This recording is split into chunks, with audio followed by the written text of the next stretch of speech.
আসসালামু আলাইকুম রহমতুল্লাহি বারাকাতু। সম্মানিত গাইস, ইসলামী আন্দোলন বাংলাদেশের মুখপাত্র মাওলানা গাজিয়াতুর রহমান ইসলামী আন্দোলনের পক্ষ থেকে জাতীয় ঐক্যমত্য কমিশনের সাথে বৈঠক শেষে আর্টিকেল 70 নিয়ে ব্রিফিং করছেন। চলুন আমরা শুনে আসি। তো আজকে যে আলোচ্য বিষয়গুলো ছিল এর মধ্যে আর্টিকেল 70 ছিল। আর্টিকেল 70-তে এবার আজকে মোটামুটি ঐকমত্য প্রতিষ্ঠিত হয়েছে যে অর্থ বিল এবং আস্থা ভোট ব্যতীত অন্যান্য বিষয়ে সংসদ সদস্যগণ তারা উন্মুক্তভাবে মতামত প্রদান করতে পারবেন। এই বিষয়টা আজকে সবাই মিলে ঐকমত্য হয়েছে।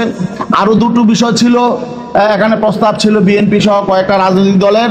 বলা হয়েছে যে না, এই দুইটা বিষয় এখানে যেহেতু ঐক্যমত হয় নাই, এটা নোটে থাকবে, পরবর্তীতে তারা সেখানে তাদের নির্বাচনী ইশতেহারে তারা যুক্ত করবে, পরবর্তী পার্লামেন্টে তাদের সুযোগ হলে তারা এগুলো সংস্কার করবে।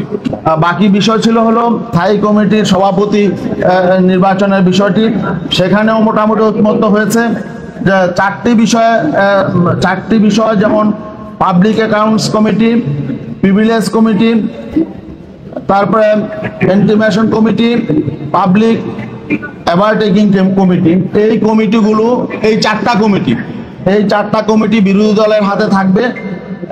এর ছাড়া পরবর্তী অন্যান্য কমিটি সংখ্যানুপাতিক, পার্লামেন্টের মেম্বারদের সংখ্যানুপাতিক হারে বিরোধী দলের কাছে চেয়ারম্যানের পদ থাকবে। এই দুইটা বিষয় ঐকমত্য হয়েছে। বাকি আরেকটা বিষয় এখন আলোচনা চলছে, সেটা হলো সংসদে নারী আসন। এখানে সংস্কার কমিশনের প্রস্তাব, ঐক্যমত্য কমিশনের প্রস্তাব 100 আসনে সংরক্ষিত নারী আসন 100 করা, 400 আসনের মধ্যে, এটা নিয়ে আলোচনা চলছে। আমরা একটা বিষয় বলেছিলাম যে আসলে তো এই সংস্কার কমিশনগুলো করা হয়েছে যাতে নাকি আগামীতে দেশ সঠিকভাবে পরিচালিত হয়, আগামীতে কেউ কর্তৃত্ববাদী শাসন কায়েম করতে না পারে, স্বৈরাচারী ভূমিকা পালন করতে না পারে, এবং ফেসিবাদ যাতে আবার জেগে না বসতে পারে, দেশ যাতে সঠিকভাবে পরিচালিত হয়। এর সাথে নারী আসনের সম্পর্কটা কি? তাইলে দেখি বিগত দিনে সংসদে নারী আসন কম থাকার কারণে দেশ সংকটে ছিল, স্বৈরাচার প্রতিষ্ঠা হয়েছিল, ফেসিবাদী শাসন কায়েম হয়েছিল, এমনটা তো মনে হয় না। বরং আমরা দেখেছি স্বাধীনতা পরবর্তীতে বেশি সময় দুইজন নারী দেশ শাসন করেছে। পার্লামেন্টে পার্লামেন্ট নেত্রী, বিরোধী দলের নেত্রী দুইজনই নারী ছিলেন। নারী আসন কম থাকার কারণে, নারীদের উপস্থিতি কম থাকার কারণে দেশে স্বৈরতন্ত্র প্রতিষ্ঠা হয়েছে, কর্তৃত্ববাদী শাসন প্রতিষ্ঠা হয়েছে, বিষয়টা তো এমন না। এটা নিয়ে এত আসলে এরকম ভাবে সংস্কার কমিশন এতটা চাপাচাপি করছেন যে 100 আসন হতেই হবে। এখানে তো নারীদের জন্য কোনো বাইন্ডিংস নেই, বরং এখানে তাদের 300 আসনে, এখন যে বর্তমান বিদ্যমান 300 আসন নিয়ে তাদের প্রতিদ্বন্দ্বিতা করার সুযোগ আছে, সবারই ইকুয়াল রাইট আছে। তা এদের সংরক্ষণ করতে হবে কেন? যারা এখানে, আমরা তো বলছি যে নারীদের এখানে সম্মান বৃদ্ধির কোনো কারণ নেই, এদের জন্য আসন সংরক্ষণ করলে যে এদের সম্মান বৃদ্ধি পাবে, বিষয়টা তো এমন নয়। বরং তাদের জন্য সম্মানের জায়গা হলো তারা এই 300 আসনেই প্রতিদ্বন্দ্বিতা করুক। নারীরা প্রয়োজনে রাজনৈতিক দলের নেতৃত্ব দিক, তারা সেখানে নিজেরা প্রার্থী বাছাই করুক, নিজেরা প্রার্থী সিলেকশন করুক, সেখানে যাক, এখানে তো কোনো বাধা নেই।